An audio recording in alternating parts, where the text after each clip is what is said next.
unaware I was the secret owner of the $4 million property. My stepfamily kicked me out screaming, "You're the family curse," and gave my room away. So I arrived with the deed and sheriff's deputies on Thanksgiving morning. Hey family, your support keeps these stories alive. Subscribe, say hi in the comments, and tell us your city or country. Let's get into today's story. The text came at 2 in the morning. Don't bother coming for Thanksgiving. Your room is Brittany's nursery now. We're done pretending you're family. I stared at my phone screen, my stepmother Monica's words glowing in the darkness of my studio apartment. 27 years old, and I was still letting these people gut me. My hands trembled as I read it again, each word a familiar knife finding the same old wounds. This wasn't new, but something about the cold efficiency of that message, sent while I was sleeping like she couldn't even waste daylight on me, finally cracked something open inside my chest. I'd grown up in that house. That my house technically, though I didn't know it yet. After Mama died when I was 8, Daddy remarried within a year. Monica swept in with her 2 kids, Edward and Sienna, and I became the ghost in my own home. The unwanted reminder of the woman Daddy had loved first and best. "You look just like her," Daddy would say sometimes, touching my face with such sadness that even as a child, I understood I was hurting him just by existing. "So much like your mother." Monica heard him say it once. After that, family photos went up everywhere. None including me. I learned to make myself small, quiet, invisible. Learned that love was something you earned by disappearing. The morning after that text, I sat in my cramped apartment, coffee growing cold in my hands. My phone buzzed again, not Monica this time, but an unknown number. "Is this Connie Richardson? This is Daniel Mason from Mason & Associates. I've been trying to reach you for 3 weeks regarding your grandmother's estate." My grandmother. Mama's mother, Big Mama, who died 6 months ago. I'd found out through a Facebook post from a cousin. Nobody had called me. Nobody had told me about the funeral. I'd cried alone in this same apartment, mourning in isolation like I'd done everything else since Mama died. "I'm sorry, what estate?" I asked, my voice hoarse. "Your grandmother left specific instructions that you were to inherit her property upon her death. The house at 1847 Magnolia Drive. I've sent multiple letters to that address, but..." The blood drained from my face. "That's my father's house. I don't live there anymore. According to property records, the home was deeded to your grandmother in 1987, then held in trust for you until her passing. Ms. Richardson, you own that property. You have for 6 months. The room tilted. I gripped the counter, my knuckles white against the laminate. "Say that again." "The 4-bedroom house at 1847 Magnolia Drive, currently valued at approximately $4 million due to the recent neighborhood development. Yours. It's been yours since March." I met Daniel Mason at his office that afternoon.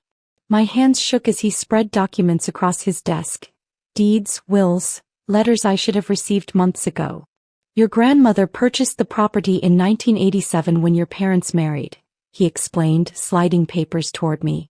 "She never trusted your father's business sense. When your mother died, the deed was set up in a trust with you as the sole beneficiary upon your grandmother's death.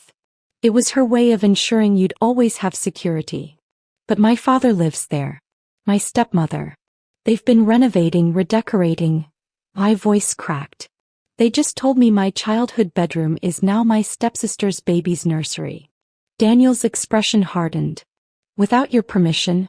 Ms. Richardson, they've been living in your property without a lease, without your authorization. Legally, they're squatters." The word hit like a slap. Squatters. The people who'd made me feel like an intruder in my own home were actually the intruders. Why didn't my grandmother tell me? I whispered. According to her letter, he handed me an envelope, Big Mama's handwriting on the front. "She was going to tell you on your 28th birthday. She wanted you to have time to build your own life first, to become independent. She died 3 months before that date." I opened the letter with trembling fingers. Big Mama's words swam before my eyes. "Baby girl, by the time you read this, you'll have learned to stand on your own 2 feet. Now I'm giving you the foundation to stand on. Don't let anybody make you small ever again." I called my father that evening. My heart hammered as the phone rang once, twice. What do you want, Connie? His voice was flat, annoyed. In the background I heard laughter, the sound of family I wasn't part of. Daddy, I need to talk to you about the house. The house isn't your concern anymore. Monica told you we need the space. Brittany's baby needs a proper nursery, and frankly it was time. You're nearly 30, barely scraping by in that sad little apartment. You're not exactly a success story we want to showcase. The casual cruelty took my breath away. Not the words themselves, I'd heard worse, but the indifference. Like I was a minor inconvenience, a bill he'd finally paid off. Did you know about Big Mama's will? I asked quietly. Silence. Then, your grandmother was a bitter old woman who never liked me. Whatever poison she put in your head. Did you know the house was hers? That it's now mine? That's ridiculous. I've been paying the mortgage for 20 years. There's no mortgage, Daddy. Check your bank records. You've been paying property taxes and utilities on a house that was never yours. And now it's definitely not yours. I heard Monica's sharp voice in the background. What is she talking about? Edward, what's your daughter saying? Nothing. It's nothing. Connie, don't start trouble. It's Thanksgiving week. I won't be starting anything, I said, my voice steadier than I felt. I'll be there Thanksgiving morning. We can discuss this as a family. I hung up before he could respond. The next morning I sat in Daniel Mason's office again, this time with eviction paperwork spread before me. I need to be clear about what you're doing, Daniel said, his expression serious. This will destroy your relationship with your family. There's no coming back from this. What relationship? I asked, and the bitterness in my voice surprised even me. I spent 19 years in that house being told I was in the way. I left for college and nobody called to see if I'd made it safely. I graduated and nobody came. I've been erased from every family photo, every holiday card, every story they tell about their life. What exactly am I destroying? Daniel nodded slowly. Then let's talk strategy. You want them out, we can make that happen. But you need to understand, this is going to be ugly. It's been ugly, I said. I'm just not the one being ugly anymore. We spent 3 hours planning. Daniel would file the eviction notice. I'd serve it personally on Thanksgiving morning, with sheriff's deputies present to prevent any altercation. They'd have 30 days to vacate. Your father will fight this, Daniel warned. He'll claim adverse possession, claim your grandmother promised him the house, claim you're being vindictive. Let him claim whatever he wants. I have the deed. I have her will. I have the truth. Truth doesn't always win in family court, Daniel said gently. But in property court? With documentation this clear? You'll win. I signed the papers, each signature feeling like I was finally writing myself back into existence. I couldn't sleep. I kept thinking about Big Mama, about how she'd hug me tight when I'd show up at her apartment after particularly bad days at home. You're not the problem, baby, she'd say, her hands smelling like cocoa butter and vanilla. Some people can't see gold when it's right in front of them. Their loss, not yours. I'd believed her on those afternoons, safe in her small apartment that always smelled like something baking. But then I'd go home and Monica would look through me like I was glass, and Daddy would sigh like my presence exhausted him, and I'd forget that I was gold. Big Mama had seen what they were doing to me. That's why she'd set up the trust, why she'd made sure the house would be mine. She tried to tell me once, a year before she died. Connie, baby, I need to tell you something about that house you grew up in. But Monica had called right then, some emergency about Edward needing bail money for a DUI, and Daddy had needed Big Mama to co-sign a loan. The moment had passed. And then Big Mama had her stroke and there were no more moments. I looked at the eviction papers on my coffee table. Tomorrow morning I'd walk into that house. My house, with deputies and documentation. Tomorrow morning I'd stop being invisible. The thought terrified me. But it also felt like I was finally breathing after years of holding my breath. They changed the locks. Of course they had. I stood on the porch at 8 a.m., 2 sheriff's deputies behind me, a locksmith beside them, and I stared at the new brass deadbolt. I installed this myself last month. Monica's voice came through the door. This is private property. You're trespassing. Mrs. Richardson, I'm Deputy Torres. We've been authorized by the property owner to enter these premises. Please open the door. The property owner? I'm the property owner. Edward, call our lawyer. I nodded to the locksmith. He'd brought his credentials, his license, everything necessary. Within 3 minutes the lock was changed again and I had the new key in my hand. The door swung open. Monica stood in the entryway in her silk robe, her face twisted with rage. Behind her, Daddy appeared in his pajamas, looking confused and old in a way I'd never seen before. Connie? Baby, what's going on? Don't baby me, Daddy. I stepped inside, the deputies following. The house smelled like cinnamon and turkey, Thanksgiving preparations already underway. My house. My kitchen. My turkey they were cooking. You all need to see these papers. I handed the eviction notice to my father. Watched his face go pale as he read. Watched Monica snatch it from his hands, her eyes scanning faster and faster. This is fake. This is forged. You've always been jealous. Mrs. Richardson, Deputy Torres interrupted, those documents are certified by the county clerk's office. Miss Connie Richardson is the legal owner of this property. You're being given 30 days to vacate. 30 days. Monica's scream could have shattered glass. We've lived here for 19 years. Edward appeared at the top of the stairs, Sienna behind him. Both of them stared at the scene below. Me, the deputies, their mother holding eviction papers. What the hell is this? Edward demanded, thundering down the stairs. He'd inherited his mother's temper, her sense of entitlement. You can't just kick us out. I'm not kicking you out. The law is. You've been living in my property without a lease, without permission, without even acknowledging that I existed. Now you have 30 days to find somewhere else to live. Your property? Sienna laughed, the sound sharp and mean. You've never owned anything in your life, Connie. You're the family curse. Mama said so. Everything bad started when you were born. Grandma Richardson died, Daddy's business failed, our car got repossessed. You're bad luck in human form. The words should have hurt. They'd been designed to hurt, sharpened on years of resentment I'd never understood. But standing there with the deed in my pocket and deputies at my back, I felt something shift. You know what's actually bad luck? I said quietly. Building your entire life in someone else's house and forgetting to be kind to them.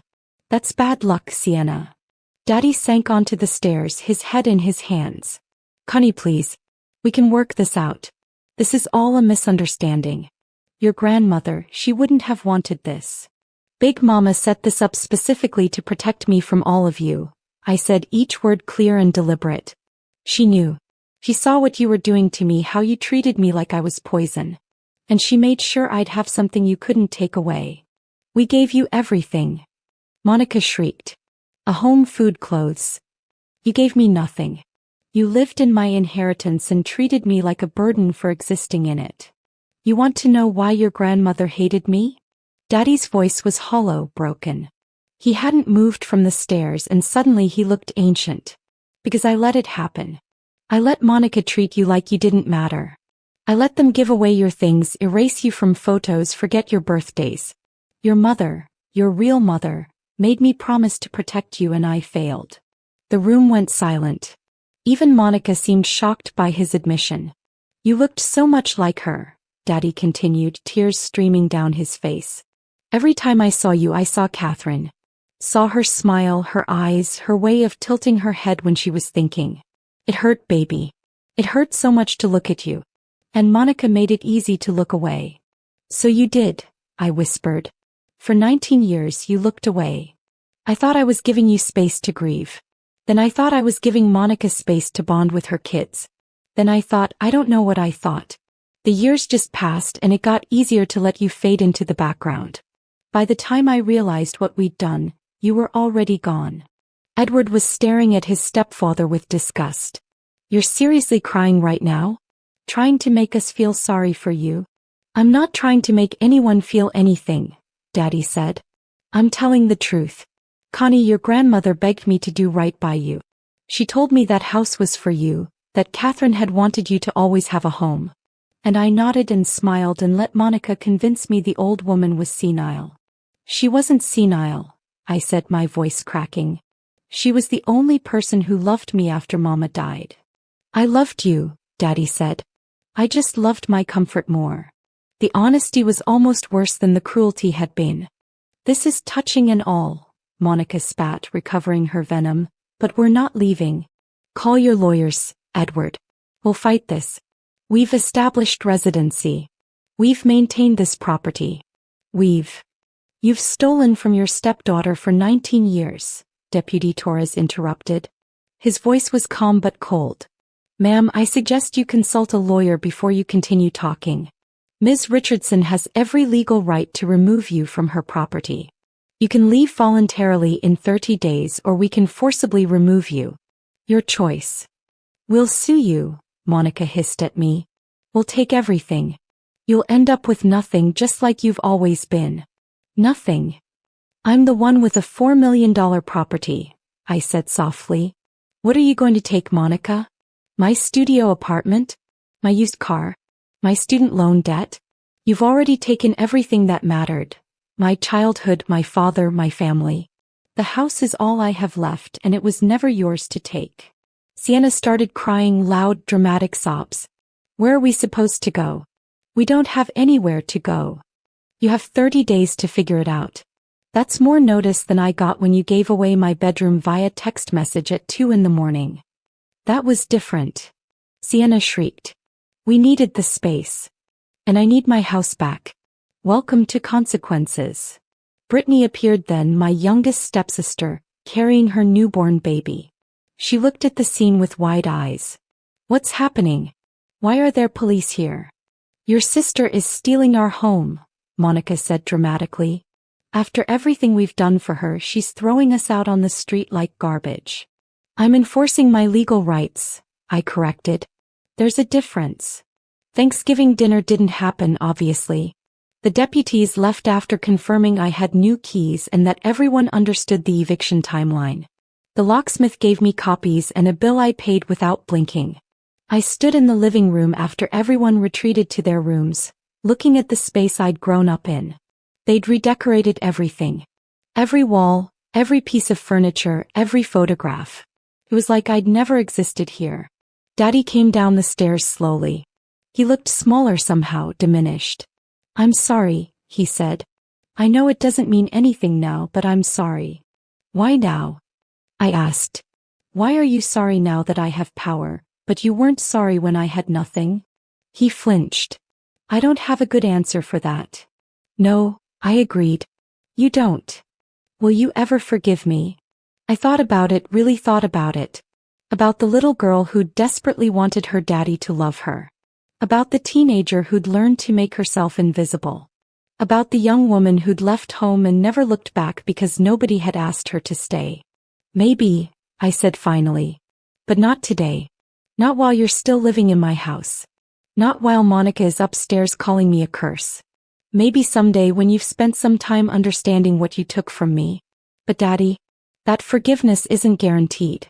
And it's not your right to demand. He nodded, tears streaming down his face. What happens to us? That's not my problem anymore, I said. You have 30 days. Use them wisely. I walked through the house one more time, saying goodbye to the ghost of who I'd been. Tomorrow I'd come back with a moving truck for the few things that were actually mine. But tonight I left my keys with Daddy and walked out the front door. The next 30 days were brutal. Monica hired 3 different lawyers, all of whom told her the same thing. The property was mine, legally and incontrovertibly. She tried to claim adverse possession, but 19 years wasn't enough in our state, and she couldn't prove they'd been paying utilities and taxes in good faith when my grandmother's name had been on every deed document the entire time. Daddy called me 12 times. I answered once. Please, baby, he begged. Let us stay. We'll pay rent. We'll sign whatever you want. Monica and I will take the basement apartment, give you the master suite. Just don't make us leave. You're asking me to live with the people who called me a curse? Who gave away my childhood bedroom and laughed about it? Daddy, do you hear yourself? We'll apologize. We'll make it right. You can't make 19 years right with an apology. And I don't want to live with you. I don't want to see Monica's face every morning or hear Sienna tell me I'm ruining their lives. I want my house back and I want all of you gone. He was crying again. I'd heard him cry more in the last month than in the previous 20 years combined. I love you, he said desperately. I know I didn't show it, but I love you. That love cost me everything, Daddy. I can't afford it anymore. I hung up. And I didn't answer the next 11 calls. They left on the 30th day, 3 moving trucks loading up furniture I'd never chosen, decorations I'd never picked, a life I'd never been part of. I watched from my car down the street, Daniel Mason beside me with final paperwork. You doing okay? He asked. No, I said honestly. But I will be. The house stood empty after they left. I walked through it that evening, my footsteps echoing on hardwood floors. I found my old bedroom, now stripped of Brittany's baby things, and sat on the floor where my bed used to be. Big Mama had left me a letter in the will packet, one I hadn't been able to read until now. Baby girl, if you're reading this, you've found your strength. You've stood up for yourself. I'm so proud of you. This house is yours, but more importantly, you're yours. Don't ever let anyone make you small again. You're gold, Connie. Pure gold. And gold doesn't apologize for shining. The house is just a house. But you're the legacy I'm proudest of. Live big, love hard, and never forget, you were always enough. They just couldn't see it. All my love, Big Mama. I cried then, really cried for the first time since this started. Not for what I'd lost that years ago. I cried for the little girl who'd thought she was a curse. For the teenager who'd made herself invisible. For the young woman who'd left home and carried all that pain with her. And I cried because Big Mama had seen me. Had loved me. Had protected me even after death. The house was empty, but I wasn't. I had the deed to a $4 million property. I had my grandmother's love, preserved in legal documents and heartfelt letters. I had my freedom from people who'd only loved me when it was convenient. I had myself back. And that was worth more than any house, any family, any belonging I'd ever craved. Standing in that empty room, I finally understood. I wasn't the curse. I'd been the blessing they were too blind to see. And now they'd have to live with what they'd thrown away. I locked up the house, my house, and drove back to my studio apartment. Tomorrow I'd start planning. Whether to sell, to renovate, to rent it out, to move in and fill it with new memories that didn't hurt. But tonight I let myself feel everything. The grief, the anger, the relief, the sadness. Big Mama was right. I was gold. And I was done apologizing for shining. Thank you for staying with me through this painful journey. If this story touched you, please like, subscribe, and share your own stories of family betrayal and finding your strength in the comments below. Remember, you are not the curse. You're the blessing some people are too broken to recognize. Stand in your power. You deserve to shine.